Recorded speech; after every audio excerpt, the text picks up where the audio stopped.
a good day? I always have a good day. How was your golf? Oh, I think I'm going to give it up. Oh, no. Hi, sweetheart. Hi, Dad. Now, don't tell me. It's from Aunt Flora. Mm-hmm. I recognize her taste. You should. She sent us the same thing when we were married. Paula, where do you want this?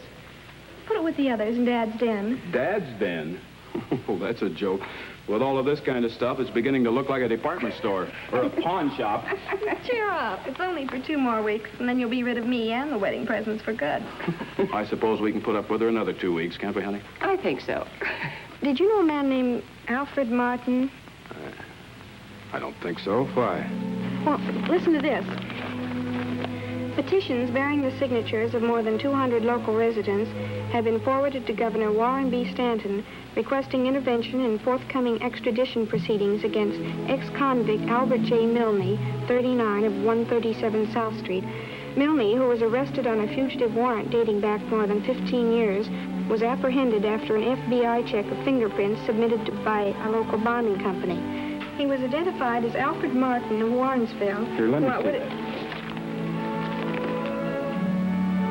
Charles, is anything wrong?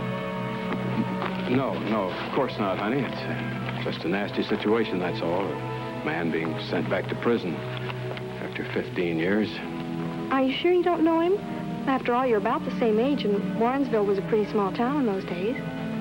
Yes, a very small town. Is dinner ready? Practically.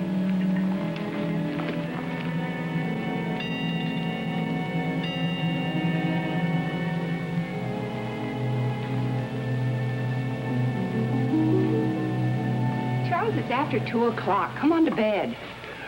It's no use, honey. I wouldn't sleep. Then you did know that Albert Milner, whatever his name is. Is that what's bothering you? We went to high school together, then on through college. I'd see him now and then at vacation time. Why was he sent to prison? They said he killed a man. But it was an accident, Bonnie, hit and run. It was raining, and an old man was crossing the street. He slipped, froze in the glare of the headlights. It just wasn't any time to stop. Terrible. They found Al's car the next morning with the fender all smashed in. A piece of the old man's coat wedged in the broken headlight. Dear, there's no need to get upset over something that happened 15 years ago. Forget it. Thought I had. Now, this is ridiculous. The way you're carrying on, anyone would think you hit the old man. I did. Charles! Nobody saw me take the car. I sat there all through the trial, watching the evidence pile up against him. Too scared to do anything about it. I can't believe it. All these years we've been married, you never told me. I couldn't, Bonnie. Any more than I could give myself up after it happened. I just didn't have the guts. Then Al escaped and completely disappeared, and it looked like an out for both of us. So you kept quiet? Oh, Bonnie. What are we going to do? We can't let them send him back to prison. What do you propose to do? Take his place? Destroy everything it's taken years to build up? No, Charles. We're going on as though nothing had happened.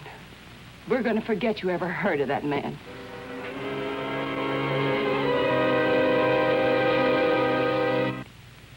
As the time for Albert Milne's extradition hearing approached, Mary Ann was faced with a serious problem. It was imperative to keep her fears from her daughter. At the same time, the child had to be prepared for any eventuality. It was at this point that Charles Landis emerged from her husband's past. I'll be glad to do anything I can, but as for being a character witness, I'm not certain that would do much good. I haven't seen Al since he left Warrensville. Yes, I understand that. But you were there when all this trouble started. That's why the news came as such a shock to me. I was certain the entire case had been forgotten years ago. Al never forgot. He always knew it would catch up with him someday. He used to have nightmares. Wake up in a cold sweat. I'd ask him what was wrong, but he never told me. Oh, I'm sorry. Please, Mrs. Milne, I understand. Mr. Landis, you must have known my husband very well to be concerned about him after such a long time. Do you think he has a chance? Mrs. Milne, listen to me. Your husband is not a criminal. He's proved that by the life he's led since he came here. There have been friends, neighbors, hundreds of names on petitions, all working in his favor. No governor in his right mind would dare to send him back to prison in the face of public opinion like that. You really believe that? If I didn't, I wouldn't be here. Then the least I can do is share your faith. That, and one thing more. I realize what a strain this has been on you, and if this would help. Oh, I shouldn't accept your money. It wouldn't be right. Then we'll call it a loan. Please? It would make me feel better to know that, well, that you and your daughter... You're very kind. Thank you, Mrs. Milne. I don't know how Sandy and I would have managed without friends like you. Thank you, Mrs. Milne, for letting me help. I don't know what to tell you, Mr. Landis. If it were any charge other than escape. But he's led a model life since then. What good would it do to send him back now? That's exactly the argument we have to try and sell to the governor. And it's not going to be easy. But you have witnesses, petitions. I understand there are over 300 signatures. There are always witnesses and petitions in a case like this. But on the basis of my experience, I'd say that they don't often do much good.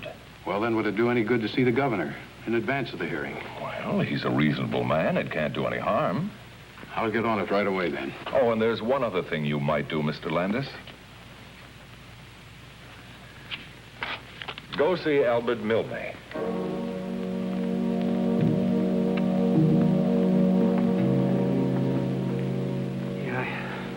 I couldn't believe it when they told me you were coming here.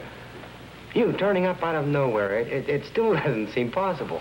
We're old friends, Al. I had to come just as soon as I heard about it. I've just come from Matthew's office. He said to tell you that everything was going along fine. You don't have to lie to me, Chuck. I know where I stand. I wouldn't care if it was just myself, but when I think what this is doing to Mary Ann and Sandy... You don't know what it's like to live with something like this for 15 years and see your whole world ripped open, your family shamed and hurt. Then you don't even know if you'll ever get the chance to make it up to him. But you will, Al. I swear it. We're going to see the governor, Matthews and I. He'll listen to us. We'll make him see that you were innocent. You never should have been sent up to prison in the first place. There's only one person who can do that. And he ran out after he killed a man with my car 15 years ago.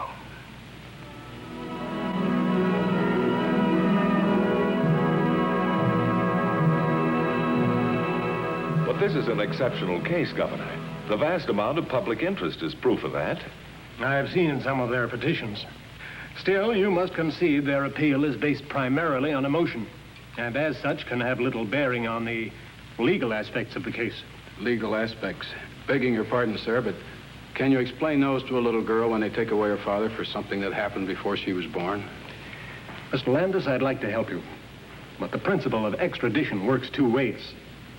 If I were to refuse to send Albert Milne back to the complaining state, they might deny action on one of our own fugitive warrants that are pending. We understand that, Governor, but I feel another principle is involved.